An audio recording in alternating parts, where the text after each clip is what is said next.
jalannya lurus apa menggok. Kalau saya jalan lurus. Oke, berarti intinya sebenarnya pinjam bank itu nggak ada masalah.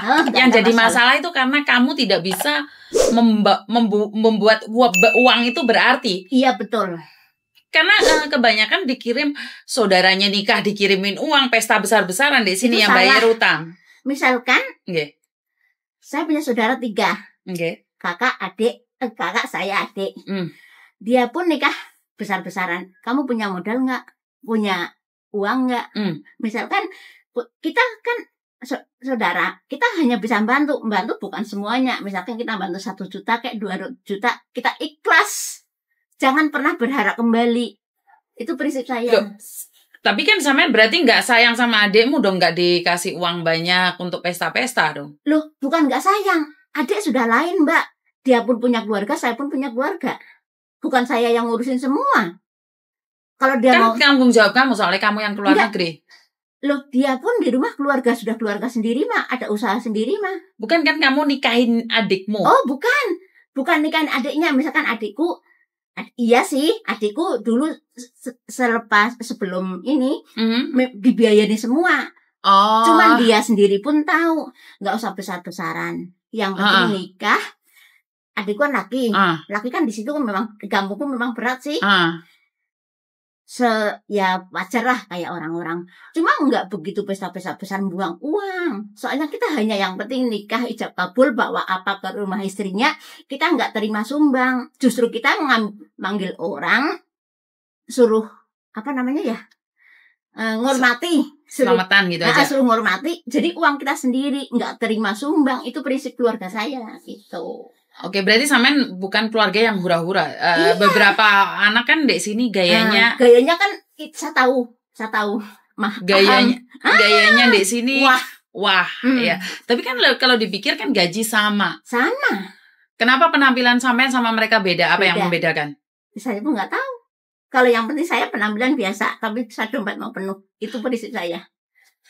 Nggak usah gaya-gayaan, yang penting dompet tebel. Penuh, bener. Makanya saya tiap HP 2 ya, majikan ini dari majikan kemarin ulang tahun, pokoknya tiap Desember, bukan ulang tahun sih Desember, HP saya bersih baru. Ini baru kemarin, dia kan mungkin lihat HP saya pecah. Ini yang pecah sih anaknya sih, bukan aku sih Amui. Terus kemarin bulan 6 dia cuma kasih lesi sama emas. Yang lepas-lepas udah cincin, kalung, gelang udah saya terima semua. Lesi bukannya 1.000-2.000 ceceh, majikan satu royal banget. Tapi aku bilang ya Allah, ya itu mungkin rezekiku, ya aku bersyukur. Pun aku dapat rezeki banyak, pun ya aku jangan pelit sama sesama gitu. Jadi saya itu tergantung kitanya ya. Dan itu soal utang bank ya ceceh. Jujur, kalau yang prinsip saya justru sukses. Majikan saya pun punya bank kreditan gini. Dia nawarin saya. Saya bilang gini, Sinsang, maaf. Saya mau utang sih, tapi uangmu saya nggak mau bank. Saya bilang, pertama kali saya ikut dia, kan 4 bulan di sini saya pulang. 5 bulan sebelum pandemi lah ya. Pokoknya selama pandemi ini 3 tahun sama sekali nggak pulang. Makanya ini nanti saya mau pulang los dulu. Kalau nanti pikir belakang gitu. Oke. Jadi sebenarnya utang bank nggak usah takut kalau dipergunakan dengan baik. Utang bank akan jadi ribet kalau dibuat gaya-gayaan. Betul.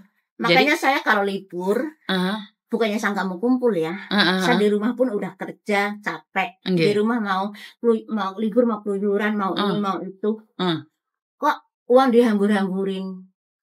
Kan buat gaya Mbak, kan bisa taruh di Facebook sama di YouTube. Ini setoran, ini gaji saya dikontrak aja 5,5. Saya terima dari majikan bersih tuh semalam kemarin aja tanggal 20. Saya terima 9.000. Belum dari tamu-tamunya. Jadi ya gimana ya? Rezeki ini kontrak saya pun di sini 5.500. Bukan 4630. Ini saya utang 27, setorannya 38. Saya udah bayar 5.500. Jadi menurut kontrak di sini, biar bisa dapat lebih saya buat lainnya. Jadi saya nggak ngikutin pembayarannya dari kantor. Oke, jadi sampean memang seharusnya sampean cuma bayar 3.805. Ya. Tapi sampean bayar 5.500. Iya, pun saya masih banyak uang sisa. Buat yang lain. Karena kamu uangnya dipergunakan dengan baik. Jadi kamu tidak takut bayar bank. Iya. Bagus. Jadi nggak sampai nggak harusnya bayar 3.800, kamu bayarnya cuma 3.200. Enggak. Malah ini kamu bayarin 5.500. Iya. Wah. Soalnya pun dia bilang gini ya, kamu kontraknya majikan saya kan nggak pernah nulis gaji di kertas ya. Jadi prem pun dia tahu. Kamu bayar segini aja. Kan gajimu biarpun kamu lebih, kamu jangan melebihi kontrak. Soalnya kamu nanti ditanya uang dari mana gitu. Soalnya majikan sendiri nggak mau nulis di kertas kalau gajian. Dia cuma bilang, "Minah, lejike mai yesek." Betul tahusan. Udah. Oke. Makanya kalau misalnya saya lihat semua YouTube teman-teman Caca itu banyak orang, oh salah jalan, udah gituin aja. Karena saya komentar gimana ya. Maaf ya Caca. Saya dari 2000 kalau nggak salah di majikan 1 2002 akhir 2000 kontrak kedua saya baru berani utang di majikan pertama tin sewai. Oke. Sampai sekarang saya bisa beli rumah. Kalau rumah sih saya nggak bikin bagus ya. Saya cuma banyak beli tanah sama simpan uang. Nggak ada yang tahu kalau rumah bagus makro-makro gedong.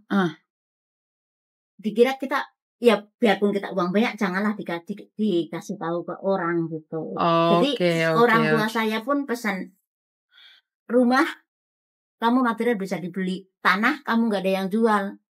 Jadi ya alhamdulillah kamu jangan takut, jangan malu di hina orang. Yang penting kamu makan cukup, nggak ganggu tetangga, nggak minta saudara. Kalau kamu bisa, kamu ngasih ke sesama yang kekurang mampu. Itu aja prinsip orang tua saya sih dulu. Bagus. Jadi saya jujur, Caca saya daripada dibohongin orang lebih baik beramal, gitu ya, maksudnya. Betul. Kalau misalkan mau pinjam atau mau jangan kasih banyak. Kalau mau pinjam kamu kerja di Hongkong 500 ke atas, kamu jangan kasih aja 100, kamu ikhlas, jangan mengharap kembali. Kamu lebih nyaman dan lebih amal. Gitu aja sih pesan orang tua. Makanya saya kalau gajian majikan saya alhamdulillah kasih 8.000, 9.000, 7.500 itu paling sedikit majikan saya ngasih gaji. Mbak, ini Mbak yang perlu dicontoh, disyukurin apapun itu dapat berapa dan jangan lupa beramal. Itu pesannya Mbak ya. Jangan takut miskin untuk beramal, tapi takutlah miskin kalau dibohongin teman. Iya, betul. Bener nggak? Jadi jangan takut miskin untuk beramal. Jadi apa yang kita tanam kita akan mendapatkan kembali. Iya, betul. Jadi itu saya nggak takut. Samen nggak pernah takut karena samen punya celengan sama Tuhan ya. Jadi urusan samen sama Tuhan dan tidak perlu orang lain tahu siapa yang samen beri, apapun yang samen lakukan. Ini pesan bagus ya. Orang bilang orang tua itu ruwet. Tapi kadang-kadang kamu akan menemuin orang tua itu kayak dia. Iya, betul. Saya orang tua saya sih, karena orang tua saya itu di rumah sendiri, anak-anaknya pada merantau semua. Adikku aja hidup di Batam sampai sekarang, rumah tangga di sana, tanah sampai beli tanah rumah di sana. Kakakku keluar masuk Malaysia, sekarang udah punya IC di sana. Jadi aku aja yang keluar masuk ngurus orang tua, biarpun saya nggak ngurus, cuman kebutuhan semua aku yang mencukupi. Ya. Tapi ya begitulah. Yang penting kita bersyukur. Hari ini jenengan libur apa gimana? Saya nggak libur sih sebetulnya. Cuma anaknya kan sekolah cuma main-main. Majikan bilang yang perempuan sih bilang kan kemarin minggu saya nggak libur. Ya udah nanti pun malam nggak makan di rumah. Kamu mau keluar mau apa terserah kamu. Ya udah. Dikasih kunci nggak zaman? Ya kunci 24 jam di sini. Kunci. Pokoknya kunci itu dia gimana ya? Assalamualaikum toh. Iya, pokoknya pun full kamera. Rumah saya itu full kamera. Jadi saya nggak, dia pun nggak, ya mungkin curiga. Cuma saya tuh nggak, dadai fan cam sih. Saya pun nggak mau banyak omong. Itu aja sih. Yang penting saya kerja baik udah. Pokoknya kalau yang mau tambang jangan takut. Yang penting jangan ngasih temen, gitu aja. Jangan sampai gaduin paspor. Jangan sampai. Dari utang 2 itu pertama sih pakai saksi ya tahun 2004 dulu. Sudah itu. Berarti sampean pakarnya utang ya? Iya. Pakarnya utang tapi pakarnya yang bayar yang baik, semuanya total. Iya, yang baik. Maksudnya ya yang pokoknya gaji saya harus masuk situ. Oke. Karena kebanyakan dari mbak-mbaknya kan bilang buat keluarganya, buat sakit, buat itu. Saya pun selalu sebelum ini ya ditinggal ibu bapak saya. Orang tua saya yang ngurus, yang itu saya yang nanggung ya. Kakakku, sampai kakakku aja punya anak, aku yang nanggung. Adikku nikah sampai punya anak 3, aku yang ngasih.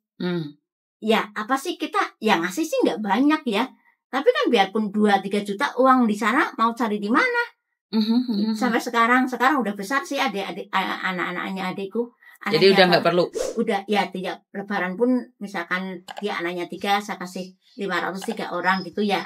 Sudah masih syukur wajar ya. Lah, masih sudah syukur ya. Masih bersyukur, masih itu sih daripada nggak ngasih gitu, apalagi kan pas hari raya gitu. Oke. Jadi saya itu kalau utang bank kalau memang digunakan jangan takut. Betul sih.